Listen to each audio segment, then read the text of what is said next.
कोल्हापूर जिल्ह्यातील काही महत्त्वाच्या बातम्या आता आपण थोडक्यात पाहणार आहोत। त्यासाठी आता पाहूया संक्षिप्त बातम्या अर्थात फास्ट न्यूज।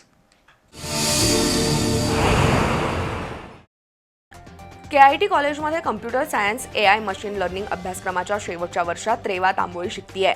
इस्रोच्या प्रशिक्षणासाठी निवड होण्यासाठी तिनं खडतर परिश्रम घेतलं। 2 महिन्यांपूर्वी बंगळूर इथं झालेल्या गुगल हॅकथॉनमध्ये तिची निवड झाली होती। तिथंही रेवानं महत्त्वपूर्ण जबाबदारी पार पाडली। तसंच कोलकाता इथल्या जिओलॉजिकल सर्वे ऑफ इंडिया या प्रख्यात संस्थेत रेवाची अभ्यास दौऱ्यासाठी निवड झाली होती। अतिशय कुशाग्र बुद्धिमत्ता असणाऱ्या रेवाची निवड आता इस्रोच्या प्रशिक्षणासाठी झाली आहे। यासाठी तिला संस्थाचालक साजिद हुदली, सचिन मेनन, मोहन वनरोट्टी, उमा गुरव, दीपक चौगले यांचं मार्गदर्शन लाभलं। शारदीय नवरात्रोत्सवात करवीर निवासिनी श्री अंबाबाई देवीची पालखी टेंबलाई देवी दर्शनासाठी जाताना थोडा वेळ टाकाळा खणीजवळ विसावते। मात्र त्याचं कारण फारच थोड्या भाविकांना माहिती असलं तरी करवीर महात्म्यामध्ये टाकाळा खणीच्या धार्मिक महतीचा उल्लेख आहे। नरकासुराचा वध केल्यानंतर श्री अंबाबाई देवीनं आपली वस्त्र टाकाळा खणीत स्वच्छ केल्याचा उल्लेख आहे। यासाठीच टाकाळा खणीजवळ देवीची पालखी थांबवली जाते। दत्ताशीराव कदम महाविद्यालयाच्या वतीनं करवीर तालुक्यातील माले इथं वृक्षारोपण करण्यात आलं। यामध्ये 500 झाडं लावण्यात आली। त्यामध्ये प्रामुख्यानं औषधी झाडांचा समावेश आहे। पर्यावरण संरक्षण आणि संवर्धनाचा संदेश देण्यासाठी हा उपक्रम NSS आणि रोटरी सनराइज यांच्या वतीनं राबवण्यात आला। यावेळी SK खाडे, सुनील भोसले, अजित पाटील यांच्यासह मान्यवर उपस्थित होते।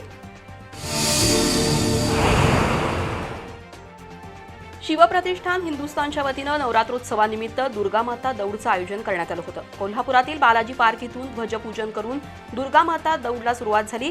Hockey stadium, MHADA colony, Shahu colony मार्गे दुर्गामाता दौड पुन्हा बालाजी पार्क जवळ आली। भगव्या साड्या परिधान करून महिला मोठ्या संख्येनं दुर्गामाता दौडमध्ये सहभागी झाल्या होत्या। राजमाता जिजाऊ आणि छत्रपती शिवरायांचा जय जयकार करण्यात आला। धनंजय महाडिक, युवा शक्तीचे मनोज नलवडे, अप्पा लाड, शिवप्रतिष्ठानचे आशिष लोखंडे, रोहित अत्तिग्रे, आशिष पाटील, अमोल ठाले, प्रसाद नलवडे, प्रिया बारामते, पूजा परमार, विजय कोंडेकर, सुमित बामणे सहभागी झाले होते। कोल्हापुरातील शाहूनगर इथल्या राजर्षी शाहू फ्रेंड सर्कलच्या वतीनं प्रतिभानगर हॉलमध्ये दुर्गाशक्ती कुंकुमार्चन कार्यक्रम पार पडला। उद्योजक विजयश्री थोरवत, अभिमन्यू जाधव, संजय थोरवत, संगीता नलवडे, सचिन पाटील, कमलाकर किलकिले, सिद्धेश थोरवत यांच्या प्रमुख उपस्थितीत कार्यक्रम झाला। नवरात्रीनिमित्त स्त्री शक्तीचा जागर करण्यात आला। आचार पद्धतीनं त्रिवार ओंकार, एकात्मता मंत्र, विजय महामंत्र करून कुंकुमार्चन कार्यक्रमाची सुरुवात झाली। यावेळी दुर्गाष्टमीच्या कार्यक्रमाचा उद्देश तसंच व्यसनाधीनता, नशामुक्ती, पर्यावरण संरक्षण आणि संवर्धन या विषयावर मार्गदर्शन करण्यात आलं। यावेळी प्रवचनकार रोहन नांगरे, ओंकार थोरवत, विजय चौगुले, कमलेश थोरवत, स्वप्नील रोकडे, राहुल पाटील, सचिन रोकडे, सत्यजित पाटील, राजू पाटील, प्रदीप सावंत यांच्यासह महिला उपस्थित होत्या।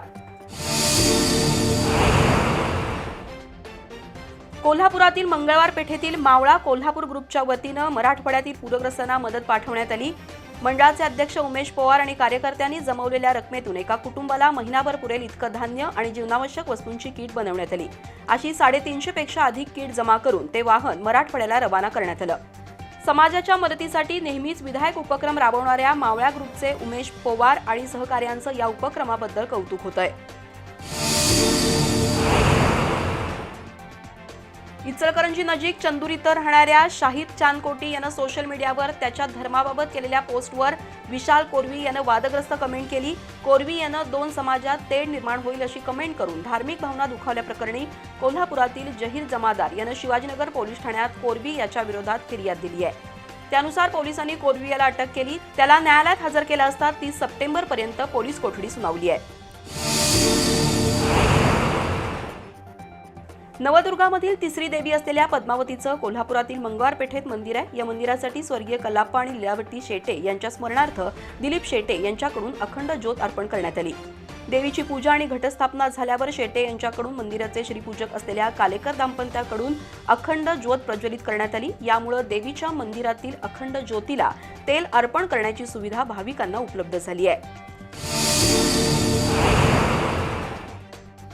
हाऊस ऑफ पोपटलाल शाह फाउंडेशनच्या वतीनं रास दांडिया सोहळ्याचं आयोजन करण्यात आलं होतं. मधुरिमा राजे छत्रपती यांच्या संकल्पनेतून हा कार्यक्रम झाला. शाह फाउंडेशनच्या वतीनं रौनक शाह, प्रार्थना शाह यांच्या पुढाकारातून विद्यार्थिनींसाठी दांडिया स्पर्धा घेण्यात आली. दीपक ओसवाल, हितेश जैन, गौतम ओसवाल, जय ओसवाल, हर्षित पालेशा, जैनम ओसवाल, सुरेखा पुरोहित यांनी गरबा दिग्दर्शन आणि कोरिओग्राफी केली. कार्यक्रमाला सपना शाह, निकिता गांधी, प्रियांका ओसवाल, अमृता पारिख, बिनाताई मोहिते, अश्विनी तोरसकर, हर्षदा मेवेकरी यांच्यासह मान्यवर उपस्थित होते.